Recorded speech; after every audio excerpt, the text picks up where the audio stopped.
warahmatullahi wabarakatuh. Om Swastiastu, Namo Buddhaya. Salam kebajikan bagi kita semua. Selamat pagi semuanya. Bagaimana keadaan kalian? Semoga kita semua selalu diberikan kesehatan, kekuatan, dan kesabaran untuk menjalani hari-hari kita. Di pagi yang cerah ini, saya akan sedikit membahas tentang pengertian adab dan adab seorang murid terhadap guru.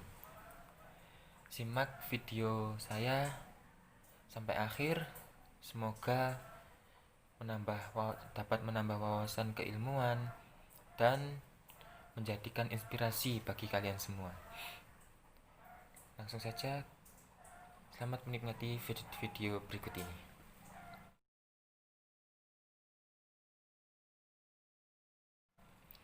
Adab merupakan sebuah ilmu yang membahas tentang aturan sopan santun terhadap lingkungan di sekitar. Meskipun terhadap orang yang lebih muda atau orang yang lebih tua, bahkan teman-teman sekelas kita.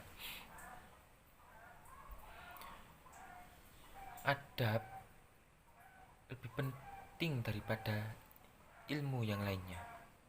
Mengapa? Karena salah satu ulama zaman dahulu pernah menyatakan bahwasanya adab lebih tinggi daripada ilmu.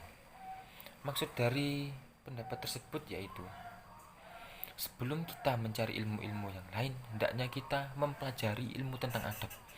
Karena jika seseorang yang berilmu tanpa adanya adab, orang tersebut sama dengan iblis.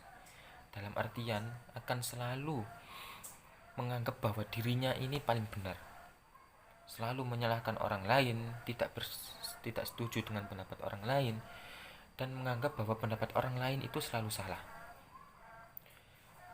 Tetapi apabila orang tersebut memiliki adab, dia akan selalu menghargai pendapat orang lain, menerima dengan baik tutur kata yang sopan santun, dan tidak mencela orang lain yang sedang berpendapat.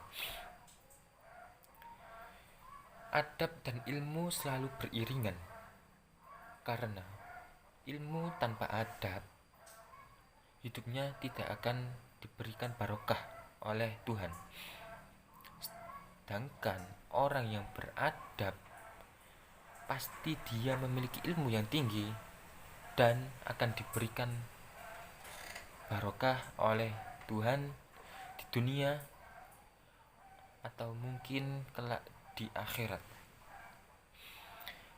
Saya menukil pendapat seorang ulama dari kitab Adabul Alim wal Muta'alim karya Kiai Haji Hasyim Asy'ari.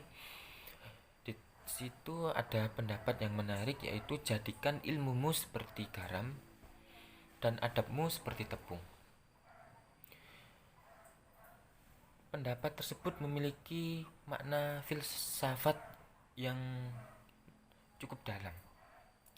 Kita bahas dari yang pertama, yaitu jadikan ilmumu seperti lautan atau garam.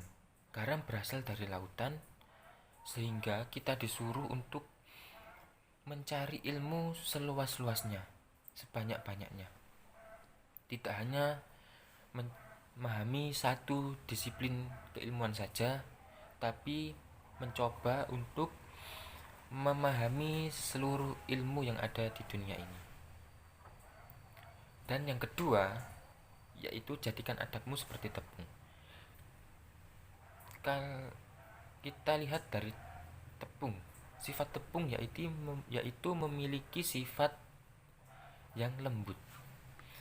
Ini mengandung makna bahwasanya hendaknya seorang yang mencari ilmu atau seorang murid memiliki sopan santun yang tinggi. Tidak hanya ilmu yang luas, tetapi harus diiringi dengan adab yang baik juga, agar kita dapat mulia di hadapan Tuhan maupun di hadapan orang-orang di sekitar. Itulah sedikit pembahasan tentang pengertian adab dan kaitannya dengan ilmu-ilmu yang lainnya.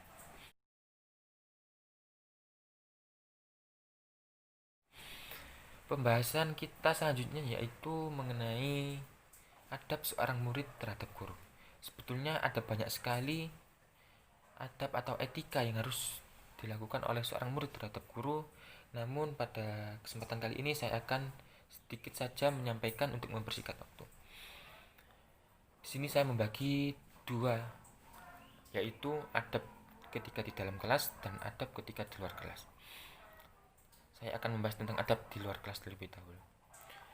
Ketika seorang murid berjumpa dengan gurunya di jalan maupun di luar kelas, hendaknya murid tersebut menyapa dengan salam atau dengan sapaan yang lainnya.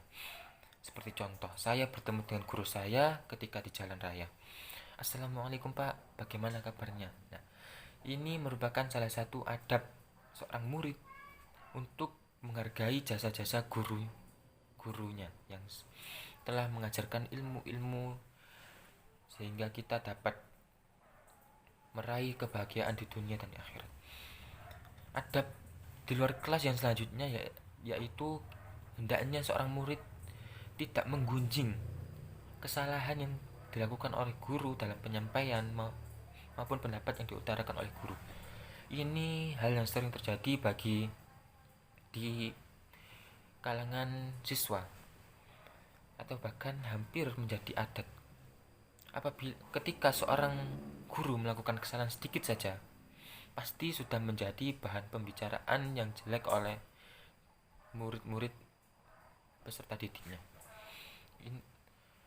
Hal tersebut tidak sesuai dengan adab yang telah diajarkan oleh para sahabat Nabi maupun ulama-ulama terdahulu. Jadi kita tidak boleh menggunjing guru meskipun guru tersebut menyampaikan pendapat yang berbeda dengan hati nurani kita. Selanjutnya yaitu adab ketika di dalam kelas. Yang pertama, ketika guru menjelaskan, kita tidak boleh berbicara dengan teman di sekitar kita. Dalam artian, hendaknya etika kita sebagai seorang murid memerhatikan guru dengan baik, mencatat hal-hal yang penting, dan bertanya apabila sudah ada perintah dari guru untuk menanyakan hal yang belum dipahami.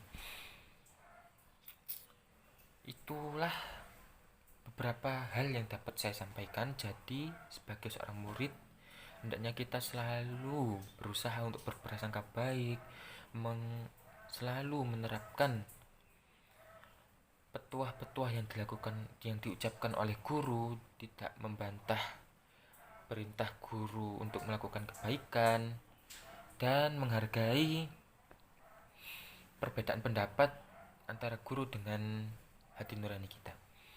Cukup sekian dari saya. Apabila ada tutur kata yang kurang berkenan, saya mohon maaf yang sebesar-besarnya. Sampai jumpa di pertemuan yang akan datang. Om Swastiastu, Namo Buddhaya, salam kebajikan. Assalamualaikum warahmatullahi wabarakatuh.